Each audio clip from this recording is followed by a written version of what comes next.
Sabi nila, wala raw kwenta ang ginagawa natin. Wala raw mangyayari.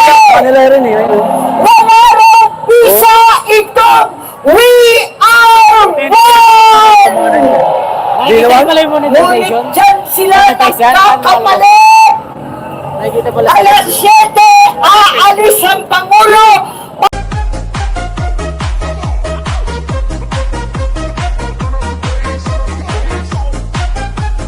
Patungong Canada.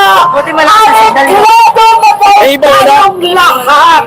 Wala na lang. Wala na raw problema sa katarungan at katotohanan. Wala na silang pakialam. Mayniyahin na. Ngunit ako ay naniniwala na ang mapayapang protesta ay nakaukit sa puso ng bawat isa sa atin. Mapayapa man at walang imik yung iba, kasama pa rin natin dito sa EDSA. Kasama ng Iglesia ni Cristo. Narito ang daing ng bawat Pilipino, ng bawat mamamayan na naghihirap at nagdurusa. Naniniwala ako na pakikinggan ng pagsamba at pananampalataya natin. Hindi kailanman natutulog ang Diyos. Ang Panginoon kasama po natin. Kaya't nais kong magpasalamat ng taus-puso sa mga nanguna nanindigan ang ating mga kapatid sa Iglesia ni Cristo. At anuman ang simbahan o paniniwala, samahan po natin ang ating mga kapatid dito. Nananawagan ako sa kauna-unahang kinulong, inapi, sinugod, KOJC, sumama kayo, alang-alang sa mahal nating Pastor Kibuloy. Sumama po kayo, lahat ng ating mga Romano, ang mga Kristiyano at Evangelicals. Alam ninyo na ito ay tama. Ito ang tunay na katarungan. Umalingap mo ang inyong pastoral letter sa bawat sulok ng ating kapulungan. Alam natin na ito ang kinakailangan, transparency at hustisya. Sa ating mga kapatid na Muslim, punta na kayo rito. Hindi lang DDS ang welcome dito.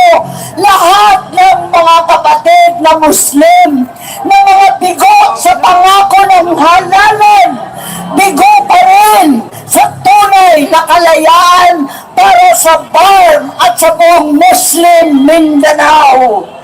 Halina't magkaisa, we are one!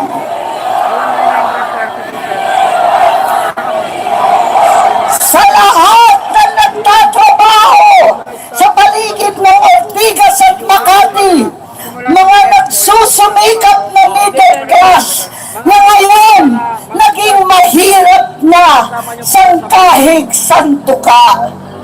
Sumama kayo! Ang karamihan ng mga Pilipino na mahirap at nagdurusa, walang trabaho, walang pagkain. Punta na kayo dito sa Iglesia ni Cristo. Sa lahat ng mga politiko, anuman ang kulay ninyo, wala na pong kulay pagkat lahat tayo ay tumatayo ng banderang Pilipino. Pumunta na kayo dito sa EDSA kasama ng mga kapatid na matatapang at naninindigan.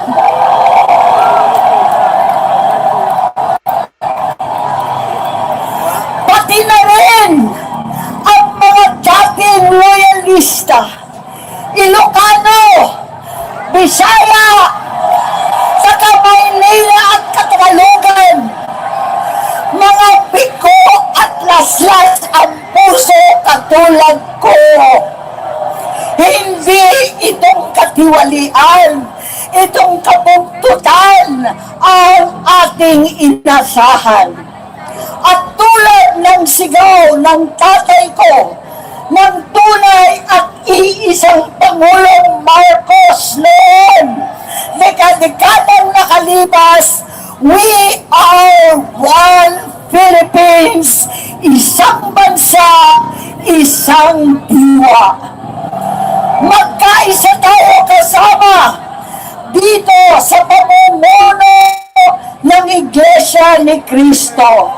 Magkaisa tayo, hindi lamang upang ipagtanggol ang mga senador, hindi lamang dahil kay Robin, kay Jinggoy na nakakulong, kay Alan, sa lahat sa amin na pinatawan na ng kaso, higit sa lahat ng ating minamahal na kapatid, Senator Rodante Marcoleta, na alam ko naman, kayang-kaya niyang ipagtanggol ang sarili sa mga kabugtutan, kabalbalan, kalokohan na pinataw sa kanya. Magkaisa tayo hindi sa mga politiko lamang para ipagtanggol ang mga kapatid, kundi para sa sambayanang Pilipino, para sa ating kinabukasan, para sa ating mga pamilya. We are one! We are one! We are one! We are one! Mabuhay ang katarungan! Mabuhay ang katotohanan! Maraming salamat!